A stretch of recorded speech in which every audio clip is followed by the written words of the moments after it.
People are going to be joining. That's fine. We'll go ahead and let them into the room. So it's the end of the quarter. We mentioned this. We're halfway through the year now. Things have happened. I mean, things are going really quickly. We're navigating through a lot, but we wanted to celebrate the fact that we're entering into a new quarter, into the next half of the year. So if you didn't get lunch details for some reason, hey, Justin, then if you want to just private message Jenna, she can help you out with that. It's just a way for us to come together, break bread together, have some good conversations. So just let her know and she can help you out. We wanted to do something a little bit different today that's hopefully fun. This was Chaz's suggestion. Chaz, I don't know where you are. If you want to wave your hand so everyone can see you. Hi, everyone. Yeah, there he is. Hey. So Chaz had a great idea that we loved, and I saw a post, I think she's going to be joining the call in a second, on LinkedIn about the importance of a good song to shake up latent energy, and I think we've had a lot of energy around this half of the year. So we created a Humans of CS playlist on Spotify that we're throwing just fun songs to elevate the mood. So if you want to go ahead and chat a song that you have on heavy rotation, that has a good vibe that we can add to Spotify, go ahead and chat that. Feel free as you think of them, add them into the chat. We will put them on the playlist. We will share the playlist with everyone. Mine right now is Whitney Houston's version of Higher Love. I forget who sang that song originally. Oh man, I'm totally blanking on it. Steve Winwood. Stevie Winwood. Oh goodness. So yeah, so just chat them in. We're gonna add them. That's my favorite. So let's go ahead and dive in. Jenna, as people, can you admit people into the room? Okay, perfect. Okay, awesome. So the topic for today, how to get customers at risk of churning back on track. This is a pretty meaty subject. It was something that we saw a lot of conversation around in the community that we have going, powered by helpful.io, which is another Boston startup led by Chris Wolfel. Shout out to Chris. So how are we getting customers at risk of churning back on track? If you want to chat questions in the chat, if you want to raise your hand when you want to experience share a story, share a point of view, share a struggle, whatever it is, just raise your hand and we will call on you and then you have the floor. I think is how we want to roll with this sort of roundtable. Just to quickly break down or talk about churn for a second, because I know it's a really big topic. We tend to feel like we have two different types of churn. There's involuntary churn, which are circumstances largely outside of our control. Maybe budgets are completely slashed. Maybe there are staff reductions. We have a lot going on potentially around involuntary churn right now with your businesses. And then the second one is voluntary churn. This is when customers actively decide to leave. This is probably maybe going to be the crux of the conversation, but feel free to bring up churn around involuntary or voluntary.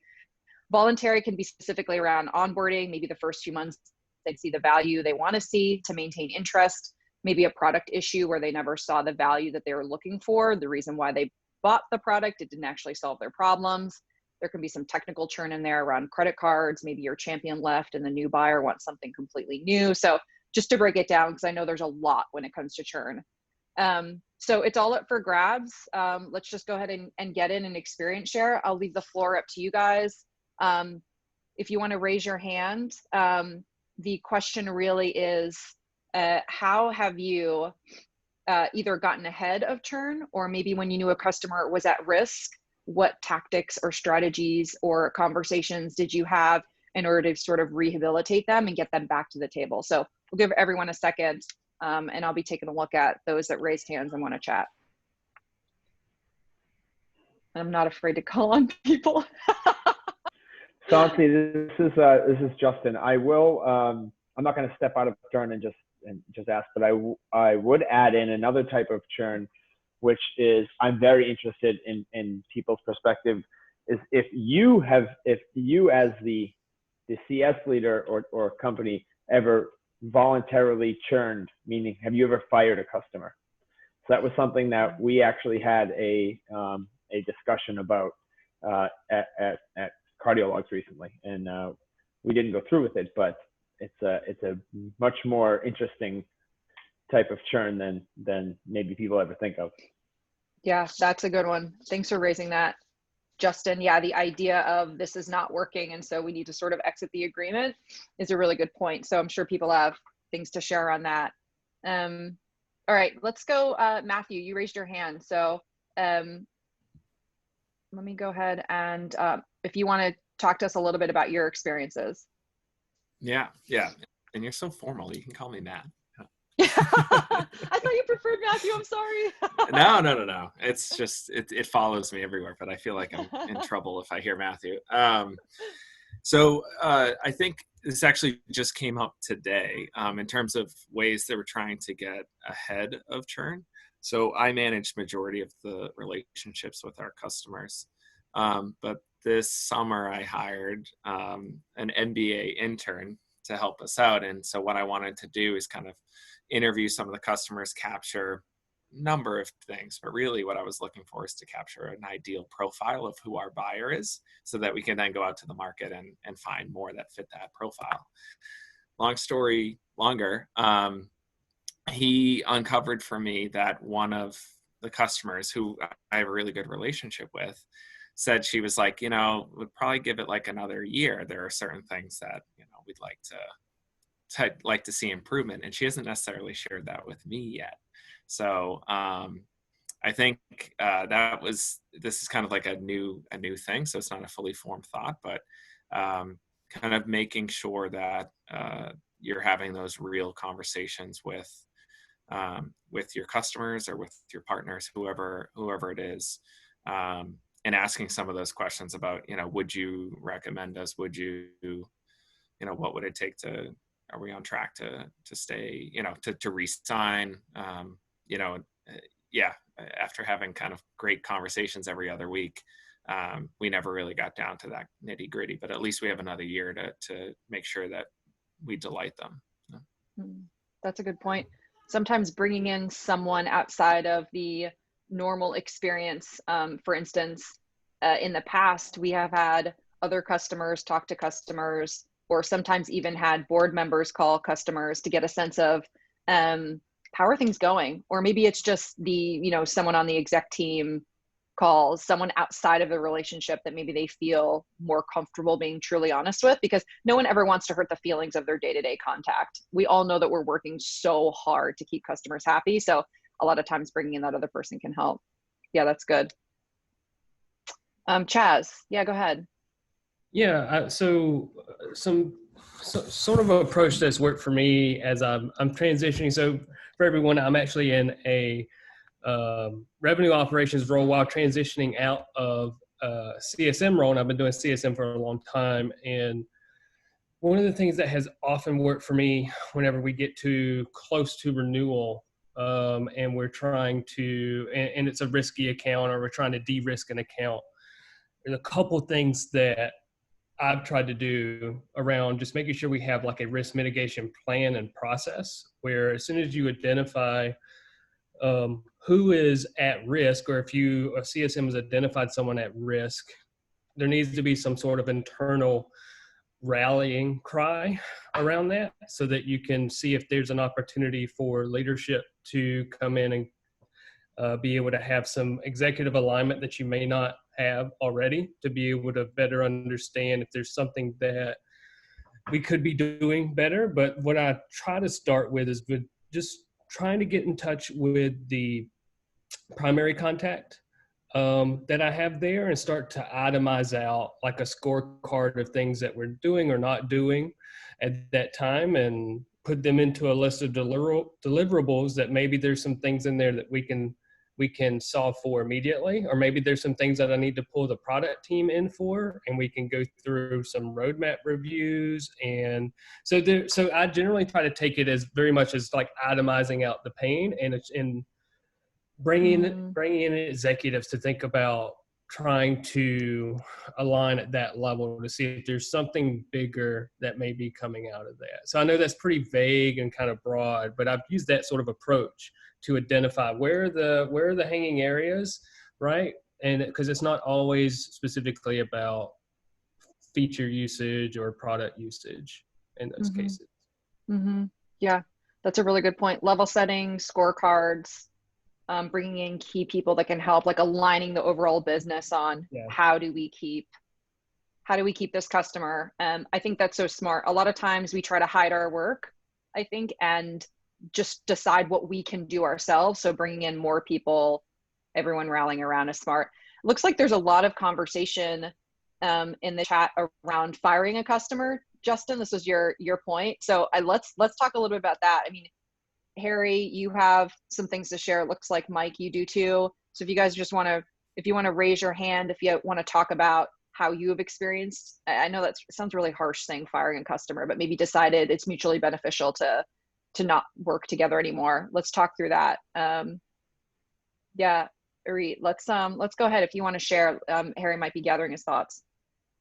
Yeah, I can jump in. So we made a decision to fire a customer at my last company, and the reason was when the customer was sold, they were the ideal customer profile, but they very quickly had their expectations just get totally out of whack for whatever reason, and kept asking for more and more and more and more and more things that we just were not able to deliver to them. They were putting a lot of pressure on the partnership as a result of it. But the actual reason why we chose to fire them, aside from the fact that it wasn't a good fit for what they needed for their business anymore, about halfway through the partnership, was that they were absolutely nightmarishly rude to the customer success manager who was on the team, like screaming at her on the phone.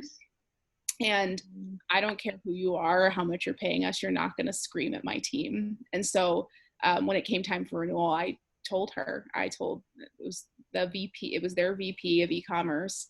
And I told her, I was like, listen, I don't appreciate the way you treated us. We've tried to do everything we can to accommodate all the things you needed. And I would love if you approached my team with kindness the way we approached you with kindness. And I don't think this partnership is something we want to proceed forward with. We didn't offer them the option to renew. And so they had to find another solution. And it was tough. And I actually had to beg our CEO to let me do it. But imagine, exactly who are the people that screamed? Like what happened in your day that you felt you could yell at a person on the phone about ratings and reviews software? That. But it was more than, it was the product itself became very apparent that everything they needed us to do was literally impossible. We bent ourselves into this kind of pretzel, and we all have the special snowflake customer that we have certain modifications that we can make within reason, but all of the CSM's time was spent trying to bend over backwards, and then she was also basically being abused by them. And so we chose not to keep their partnership. So that was the biggest lesson from that, though, was very early on being as clear as possible with expectations of what the product does and does not do, because it doesn't take a whole lot for customers to decide that your product does something different than it does, because they're not in it every day. So like, oh, you can do that, right? And so I think one of the things that I coached the CSM that was working with her on was like, literally every time you're getting on the phone with the customer, somehow reminding them of the value they bought, how it's tied to their goals, and how our solution is helping with that, and what our solution is not going to do for them, but really honing in on the value that it gets, but making sure it's really clear. I think that would have mitigated a lot of the issues, but yeah. Yeah, no, thank you for sharing. I think to your point, setting expectations, clear expectations, incredibly important. I wouldn't think that we would ever have to set expectations from a human to human perspective. This is how human beings treat other human beings. But I think kudos to you for having the conversation with the CEO, for recognizing that it was a problem, and then for standing up for the team, because that's hard to do. I think we all have a no butthead rule, but in practice, actually carrying that out when there's revenue at stake, it's tough. Especially we all, I think, want to believe that we as CSMs have superhuman powers to get anyone to love to work with us. And that's not always true, right? Yeah, thank you for sharing. I think Mike Comedina, did you want to share a little bit on this topic too? And then Harry, maybe you after as well. Yeah, absolutely. So I'm responsible for both customer onboarding and the customer success long-term management. So I've got kind of this unique perspective. And I think a lot of it for me stems from during the customer onboarding, really aligning on what the business objectives are for the customer who's signing a contract with our business. Because then when we get to a situation where a customer might churn, we can reference back to what the customer has said they've purchased our product for. And if we can say that we have delivered on what they've chosen to purchase our product for, and communicate how they can extend that further, it becomes an easier conversation internally on how we align on that and how we communicate that to all levels within the customer's organization. And then from a firing perspective, we've had a couple of situations where a customer, has blatantly said, okay, I'm going to shop around, and we know they've been a difficult customer, and really encouraging them to say, yes, go check out our competitors, see what's out there, because we may not be the solution for you anymore, has actually been a really great way to engage in that conversation without getting, yelled at, because we've definitely had CSMs get yelled at about things that are certainly out of their control. And, sometimes getting the customer to go search what else is out there has actually been really funny, because they'll come back and say like, oh no, I realize that what your product has is actually what I'm searching for. And I have been, that butthead who thought I could do better and realized that I can't. Yeah. Yeah. I think just admitting that and knowing it and moving forward rather than fighting a battle that maybe we can't win is a really powerful thing. Harry, what about you? Sure. A couple things. Hi, everyone. First of all, before I talk about firing customers, in terms of turning around customers that are at risk of churn, I like to start with making sure that the goals they initially set with us are still the goals they're chasing and working toward. And so if there's been a disconnect there, we try to straighten that out. We typically will, do a deep dive, and everybody else's suggestions were right on, very familiar. The other thing about turning customers around, this was a really hard lesson for us to learn.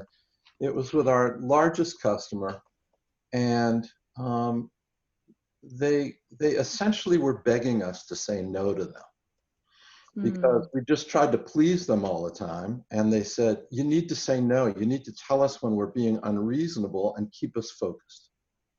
That was a remarkable thing to hear from a customer. In terms of firing customers, this is a complicated one. It may not apply to everybody directly, but we had a global technology company come to us and say, we provide online training for B2B software companies. And this company came and said, we want you to build training sites for all of our training partners around the world. And the training partners had never done online education before. They were all in-person consultants. We're essentially told by the software company that they had to do it. They had to pay for it. And they had to get all this certification, et cetera. So nobody was happy about this. We were reluctant to get involved, but it was such a gigantic opportunity. Even though it wasn't fit our ideal customer profile, after a lot of back and forth, we finally got involved in it. And everything about the program was an absolute nightmare. Dealing with the software company and trying to fit into the way they were trying to manage these relationships, dealing with these poor training partners who were just absolutely stuck and couldn't figure out how they were going to integrate this process into their workflow or make money from it. And after about a year, we had to take the really difficult step of deciding to churn 12 customers. It was a lot. Wow. It was a lot.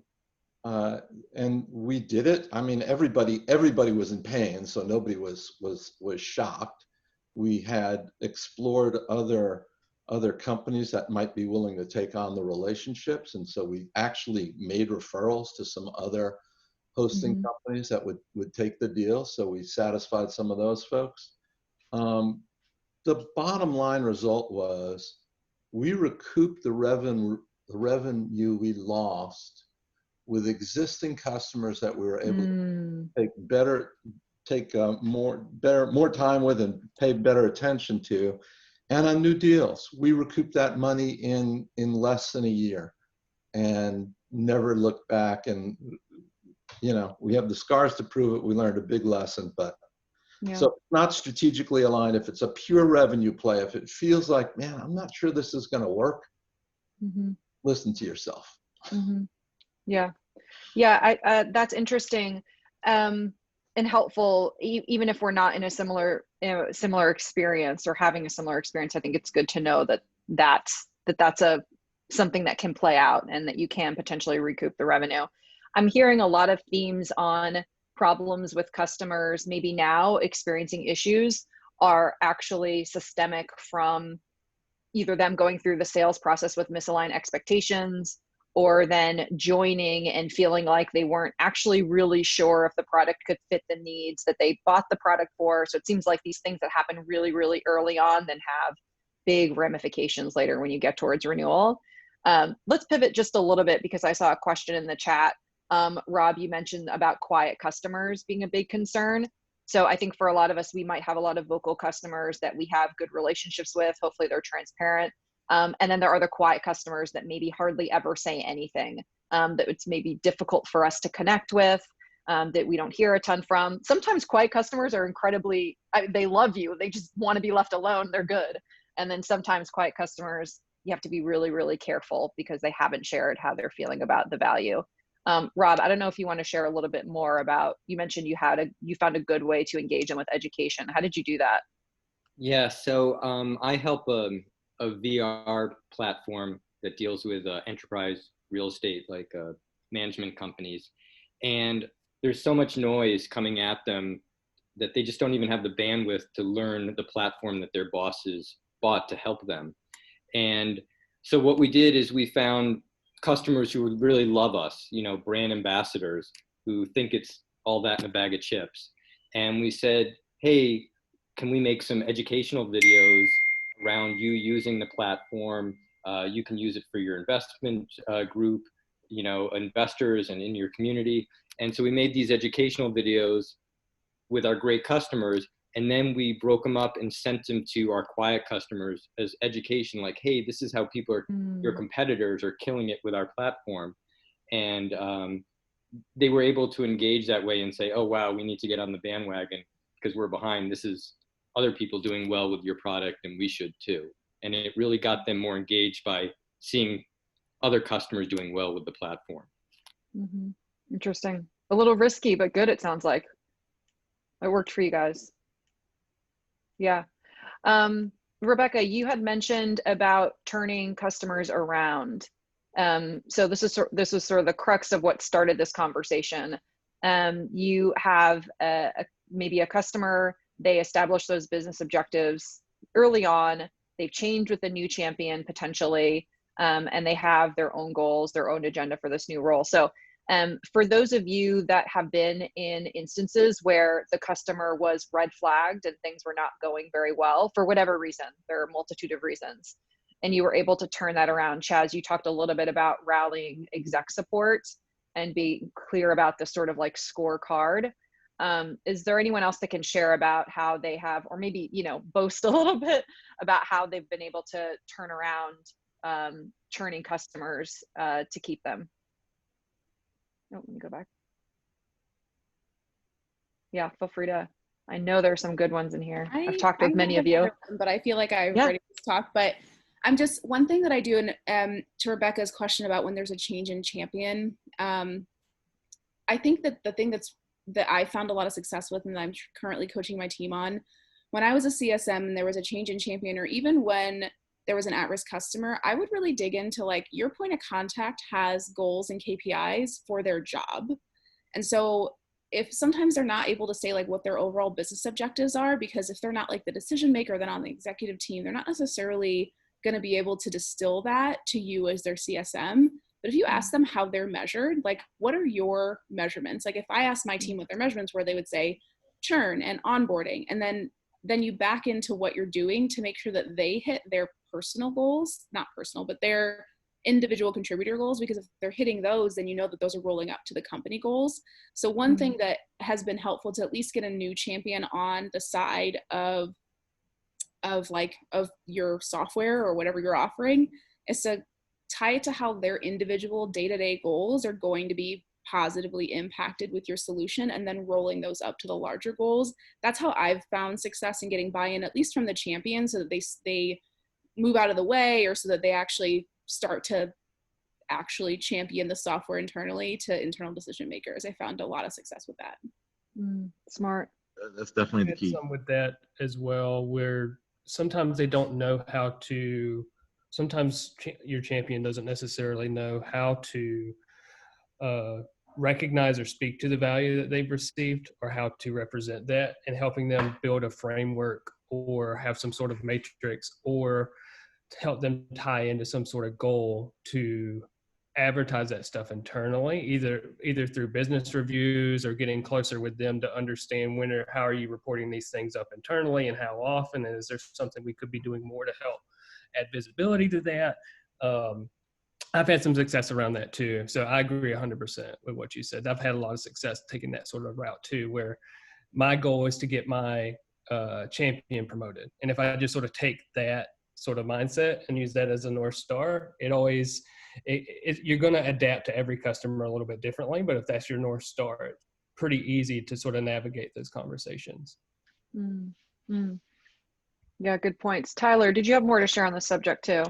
Yeah. So first time caller, long time listener. So thank you very much for, this community, and, just looking at the names, like how many people I'm following on LinkedIn, and just like learning from all of you. Like, just thank you so much for being awesome people that are sharing and being leaders and thought leaders in this space.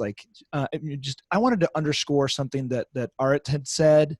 And I feel like I want to just add on one more piece to it, of just like having an outcomes focus, right? Mm-hmm. To the conversations that you're having, like asking the question, what are you trying to accomplish with blank, right? And listening very closely to the answer, and having a perspective of saying, you know what, that is a thing that we can deliver on, or no, that is not a thing we can deliver on, mm-hmm. right? I mean, most of the time, the people that you're talking to in a CSM role are going to be people that like obviously can benefit from the thing that they have purchased, right? I mean, at least some portion of it. But really, like even what Chaz just said, of saying like, I'd like to see our thing be implemented in a way that everybody's leveling up, right? I've got my sailboats back here, right? That a rising tide should lift all boats, right? And that when your thing is enabling people to be successful, well, if you're not delivering on that, you need to find people that can, you need to get to the next meeting so that you are talking to the person that is able to benefit from your thing. Like obviously we've got the churn risk, and some of the churn risk is that it's not an ideal fit, or it's one of those things where like we talked about it before. We're talked about, setting expectations, and then also setting boundaries of like, okay, these are the things that we can deliver on. Right. Mm-hmm. And if you're hoping for something else, like, okay, we're going to deliver all of the value that is possible with our thing. Like that's my job, right? I'm doing that with you. But also if you're hoping for something that is not a part of our product, like maybe we need to listen to that and like add it onto our product. Right. But as things are in this moment, right, we're going to deliver on that. Like, let's get you to, we're connecting dots, right? Here's the product and here's the customer. And like, how can we get those, fewer dots if possible to get to the value, but we can't go past the end state. Like if you want this, there's got to be more, either from us in product, or there's got to be something else that you guys go find to get the extra things. Mm-hmm. So like being really clear about what it is that we are doing. Like, our thing is time tracking, project management, proof of work, right, at Hubstaff, right? So, if you're looking for a CRM, right? Sorry, you misunderstood our marketing. We're not selling you a bill of goods. We're telling you exactly what we're doing right up front, right? But if you're hoping for the all-in-one solution, like that's not. I mean, there's only so many things that we're capable of providing. I think that's what and I think that's so often that voluntary churn is related to misalignment of goals, expectations, and product. Mm-hmm. Mm-hmm. Mm-hmm. I don't know. Yeah. That's been my experience. So there's my thoughts there. So thanks again for everybody learning out loud. I just really appreciate you. No, we appreciate that, Tyler. Again, like a lot of themes around this idea of expectation setting and knowing when it's time to part ways. I didn't anticipate the conversation going in that direction, but I think it's really interesting. So many of us are I think saying we want to do our best work with our best customers, and we maybe aren't for everyone. So how do we find our best customers, bring them across the finish line? How do we keep them? Because there's so much expansion opportunity, or hopefully with those amazing customers, and then maybe don't sweat some of the other ones that aren't a good fit. I'm thinking about, and I want to point to you, Jenna, after just making this point. So I would love to hear more about your question around how you're dealing with renewals where active user numbers have dropped. So you can explain a little bit more of that, and then we can jump in. Rebecca, to your question about, what are some of the creative ways that maybe things that you've done to keep customers? I have definitely struggled with this, with the, where we are with COVID, because none of us are traveling. My sort of secret weapon with customers that were churning at Promobox, and Aaron, I think you're on the call today, was going to see them, right? So you have these accounts that are at risk, and if they are a strategic account and they're really just unchurnable, it's so important to have that face-to-face connection and have that time and, grab drinks or have dinner together and get to know them, because that's how relationships are built. It's shared experiences and time spent together. And that was always the thing that I would do, and it worked really well. And then today you can't really do that. So it's okay, how do I get that one-on-one time on a Zoom call and do it more often? I think for us, it just means that we're spending more and more and more of our time having these one-on-one conversations, because we can't get them done in person anymore. And, how does that impact, of course, some of the hours that we're putting in now that those conversations are so important. So sometimes there really isn't a silver bullet, but that's sort of how I've been pivoting. It's just more time in front of them more often. But Jenna, let's go to your question. If you want to tell us a little bit about the scenario, and then I'm sure we'll have people that have some thoughts and ideas. Yeah, I mean, this is definitely just kind of topical, right? This is COVID and pandemic related. So many of our customers are dealing with furloughs, or they've either had layoffs or furloughs, and so their actual number of people at work are fewer. And so for these seats that used to have active users behind them, no one's logging in. And so the question then becomes, when a renewal comes up, okay, do they, right size the account and drop down license count?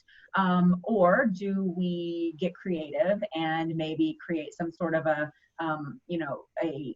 longer term pricing scenario, saying, hey, let's go ahead and keep the licenses, and we will, you expect to get your business back to where you thought it was. Let's ride that out together. But honestly, it's a fight. It's just been hard for our customers too, and trying to figure out what to do here. And some of it, I think we could call this the involuntary churn, but trying to figure out if there's any ways to mitigate any of that, because we're just seeing a lot of it. So I'd love to hear from the group if anybody has any ways that they've been navigating it, or at least to mitigate it. Love to hear that. Yeah. I know. So this is Vishnu. One of the things that we're doing around this to get a little bit creative is offering free months to customers, either at the end of their current subscription term. So, let's kind of take the economics of, you don't have enough people right now, you're not getting as much usage, but we will extend basically the life of your current term by another 3 months by giving you free months at the end of the current agreement. Obviously, if the renewal is coming up right now, you could front load that, and you can say, okay, we'll give you 3 months right now, kind of at the beginning of the next renewal term. So basically your payment isn't going to start for this next year until, 3 months out from that renewal start date. Right. So those are some of the ways that we've tried to get creative around this. For us, like the free months kind of at the end of that term have seemed to work out better necessarily than like front loading. Because I think customers, especially if they're a newer customer, they want to be able to realize some of that value, and it might take longer to get through adoption and onboarding and things like that. Especially if they started recently within the COVID environment, right? So they want some time to realize that value. So at least for us, we've seen offering, hey, we'll give you those 3 months at the end of the current term, seems to be working a little bit better as a creative solution. Yeah. We've here at Alice have also done something similar to that, depending on how your business, how your business works and how your product is used. Like there's a physical component to ours where we are we have a direct mail solution as part of one of our feature sets. So it doesn't, sometimes you can't get value if you can't like send mail to people at their offices, right? So we have offered folks the ability to sort of pause for a period of time. Mm-hmm. And it's been working out pretty well. We weren't exactly sure how that was going to, it was very much a test.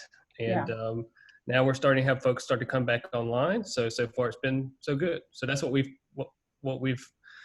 tried, and we're still observing the results, but so far it's been pretty positive.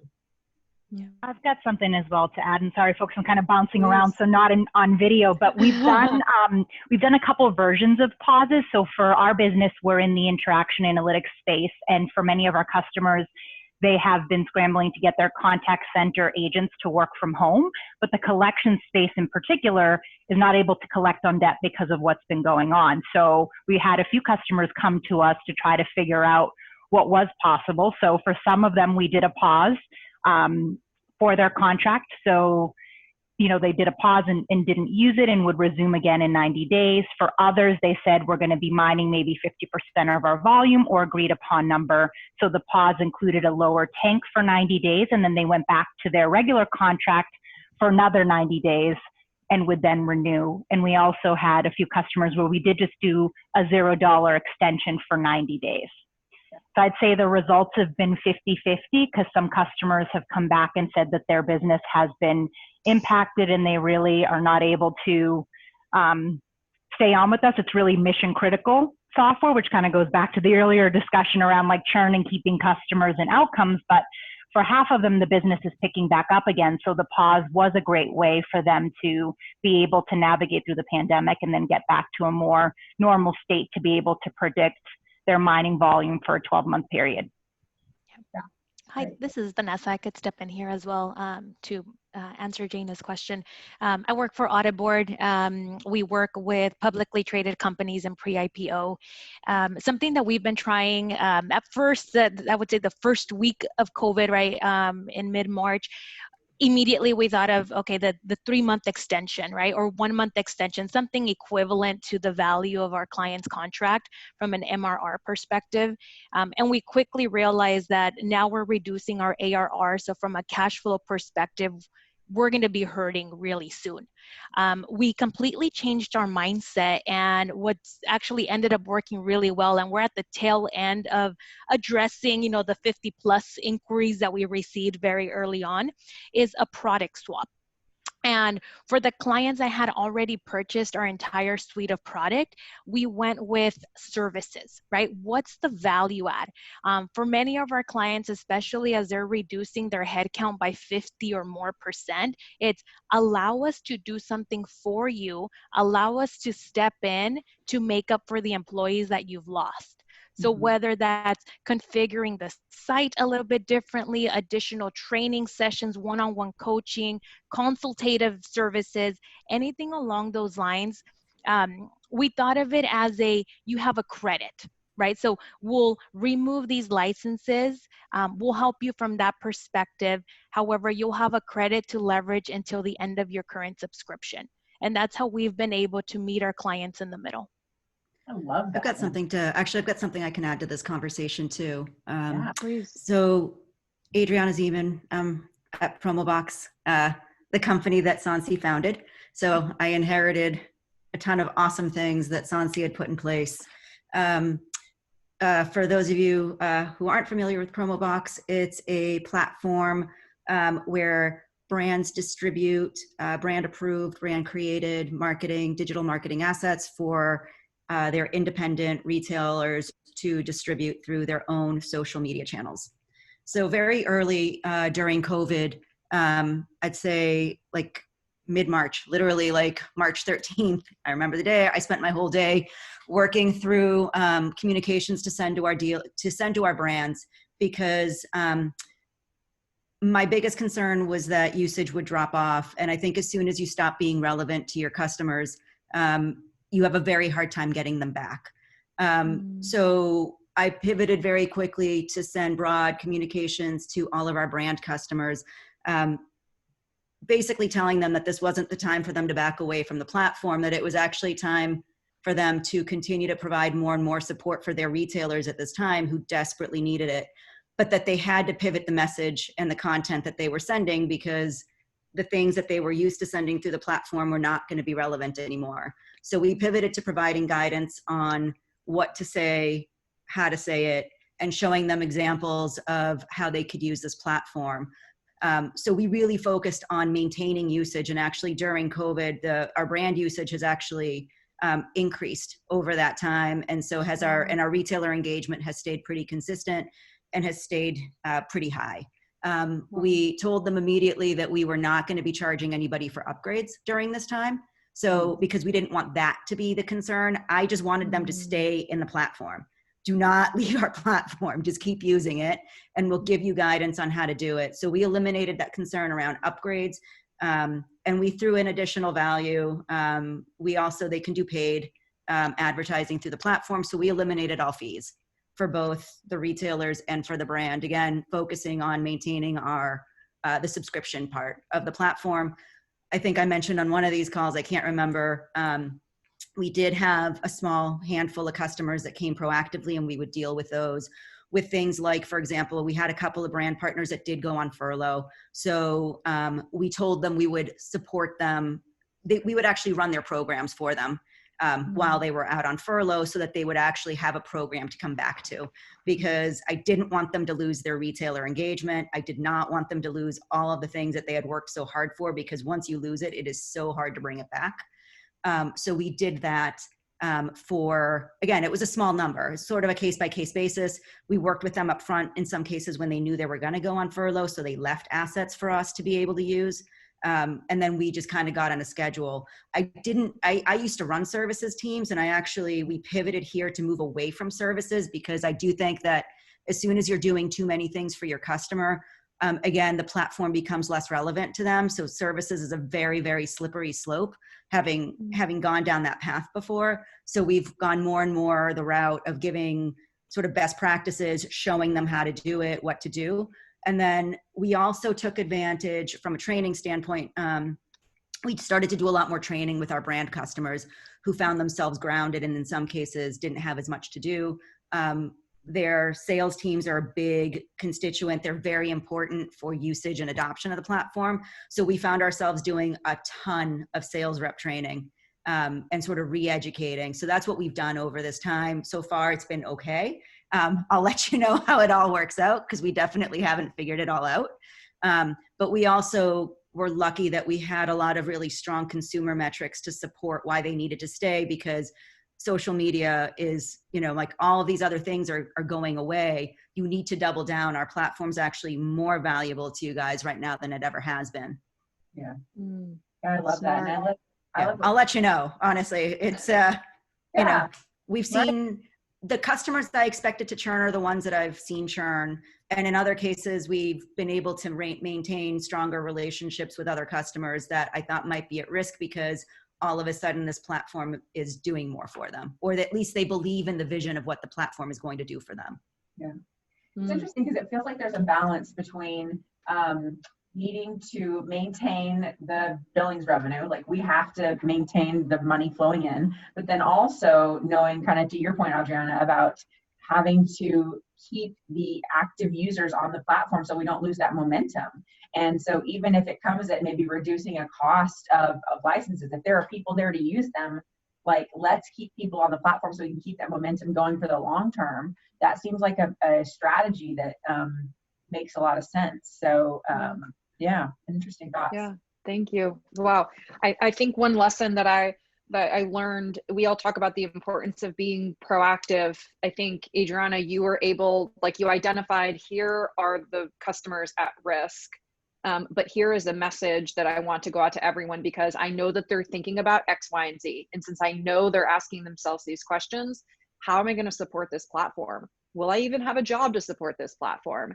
And then if I support it and we keep engagement up, what does that mean for my pricing? I actually can't upgrade because I can't afford to pay anymore. So you took all of that off the table and then gave them an easy way to continue. So smart. I'd love to hear how that goes, or how that continues to go. For Renee, you mentioned something in the chat also around training and webinars on functionality that's led to a dramatic increase in people attending those sessions, and I'm guessing then also improving the usage of your platform. Do you want to talk a little bit about that? I know I'm just calling. I saw the chat. That's fine. It's been really interesting because we've held trainings before and we've had very minimal kind of interest. And I don't know if it's because everybody's at home or we do work with custom brands that are trying to get content onto different retailers. So e-commerce is really critical right now.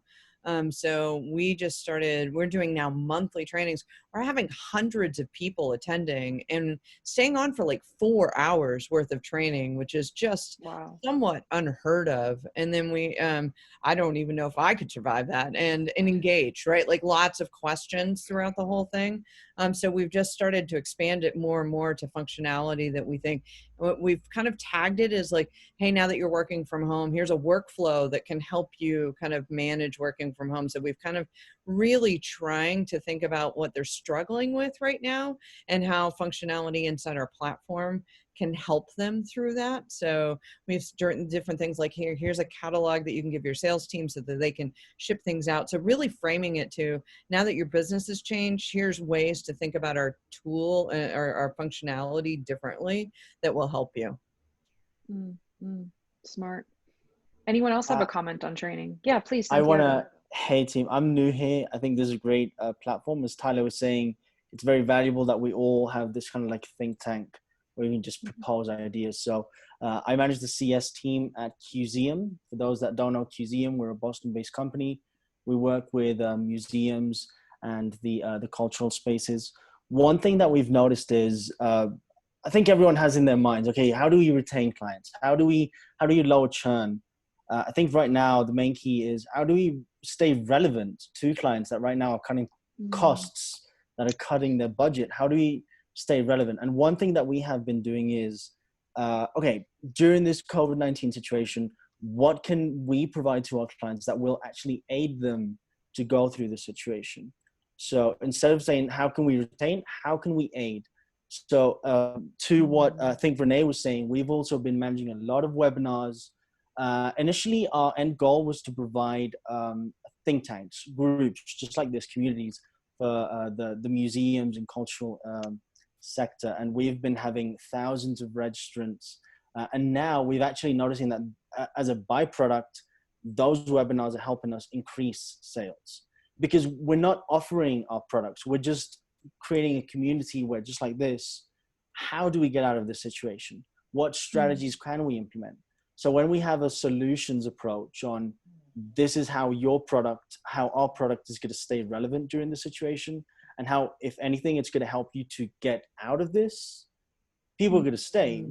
We haven't offered any plans to pause or to provide discounts, but rather with that solutions-oriented approach. So with our product, this is how you can overcome the difficulties with COVID-19. And I think that the webinars have been a fantastic approach because not only have they alleviated many of the pains that our clients have and have provided great initiatives and solutions that have been brought together, but new members that are going in that don't belong to our member base saying, that's a great solution. What are you guys doing? Do you provide these products? So it's kind of like it's been a great byproduct that it's also increased sales. But I think right now it's just how do we stay relevant and how do we provide solutions to the current situation? Yeah, don't bury your head in the sand. Such a good point. Oh, sorry. I think about like this community is a good example, but like I've been thinking about this back when we were talking about on-sites and how to get customers' attentions because like there's the users of the system and then the execs and then kind of like the director levels. And we have an exec forum and we've been doing the trainings for the mid-level, but for the admins, but that mid-level that's making real business decisions, I'm just having the hardest time engaging.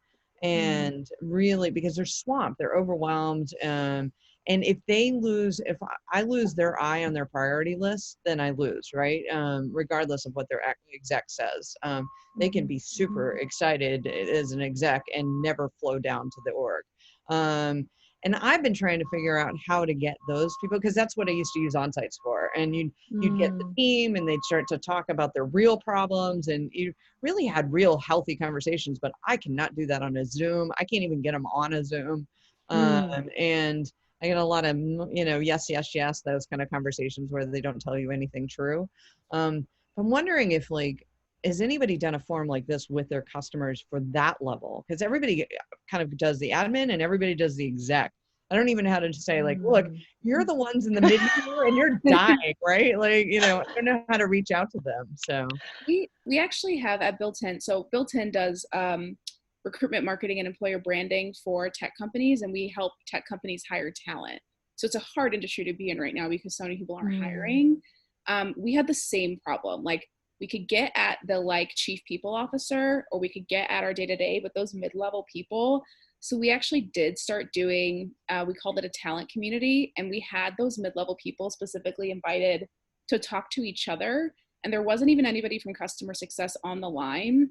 So similar to what Santiago was saying, we actually had our VP of people on the line, and it was just like sharing industry insights among each other from people team to people team. And we were totally out of it as customer success people, but it increased engagement. And they were smaller groups, but it was the only thing that we found success in. Like, emails from our CEO didn't work. Emails from the account manager, nothing was working.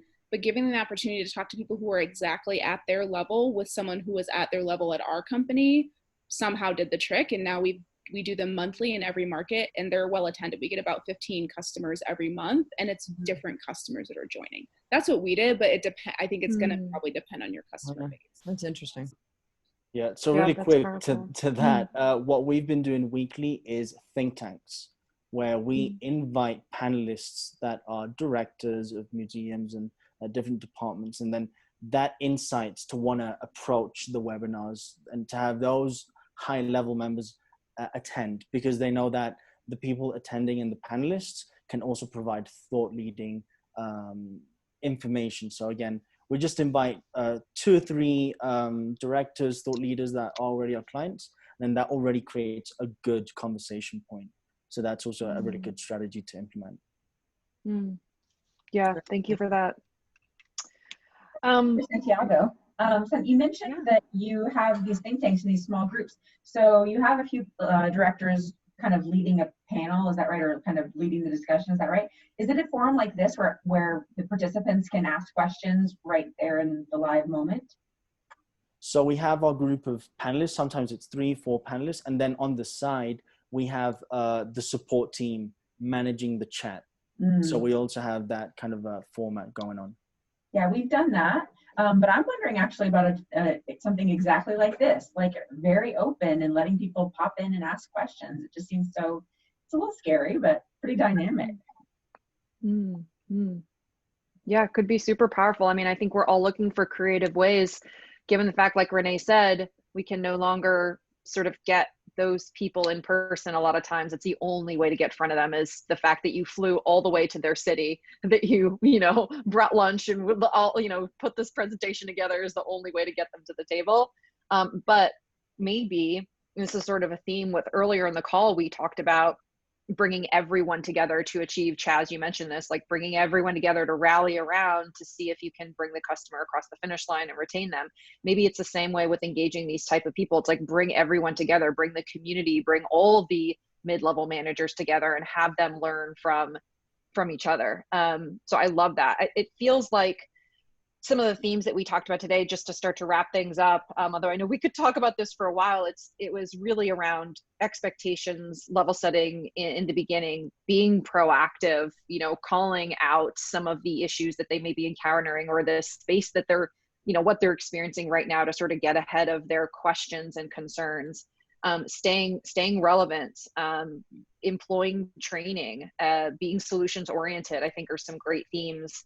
Some conversations that we can follow along and have in our online community around more of that mid-level engagement around community, more around think tanks, similar subject. There was a question that came up earlier that we didn't get to around COVID churn tracking versus non-COVID related churn tracking. And I think that's an interesting one. And I think there are really some polar groups who think, hey, don't blame your churn on COVID, but there's also the reality of people are being furloughed. Champions are leaving and losing their jobs. Budgets are being slashed. So I think it behooves us not to just sort of assign it away and actually really talk about it. So that's another thing that we can chat about. Just a few plugs. So by the way, there are so many different customer success communities to get involved in. I'm sure you can name a handful of them. They're amazing. There's so many good ones. So it's fun to be able to meet. We meet on Fridays, the last Friday of every month, and do this sort of like chat. We've done panels before. It seems like people are really interested in sharing their experience. Start with this roundtable type discussion. We have already hosted by Helpful Data. We've launched. We have episodes that are going to drop every month. We have our blog. Have these community hours, so feel free to engage and ask questions. And then the last is I mentioned at the top of the hour, we have our Humans of CS on Spotify. This is something that we've created to help lighten the mood, post that latent energy that's around us right now. Like there's a lot to sort of like pull us under. There's a lot that we're going through as human beings. So we put together a playlist that will help lift our spirits that maybe you can dance to, put on during the day. So whatever songs are heavy on rotation, some of you chatted them. You can then follow up later after the call. Let us know. We're going to add them to that open playlist. We're going to share it with you all. And the last plug, we have a Humans of CS Operations Council. Chaz Logue and Jennifer Kirkland lead that. They also meet monthly. Justin is in that group. There are a fair amount of people that are here that are in that group. If you have someone on your team that's ops focused, maybe they're just becoming ops focused now, or they're a seasoned champion, feel free to email Chaz. Chaz, what's your email? Yeah, so you guys could just reach me at chazlogue@gmail.com. So CHAZLOGUE @gmail.com. So we'll probably need to put that in our follow-up. Yeah, we will. We will. And that's it. Thank you so much. You're all amazing. It was great to be able to meet with you today, and thank you. Have a wonderful weekend. Let's get into Q3 and just, get after it. And hopefully we're going to see some amazing turnaround in this next half of the year. Crush it. Crush it. Everyone. Yeah. Everyone. Bye. Bye.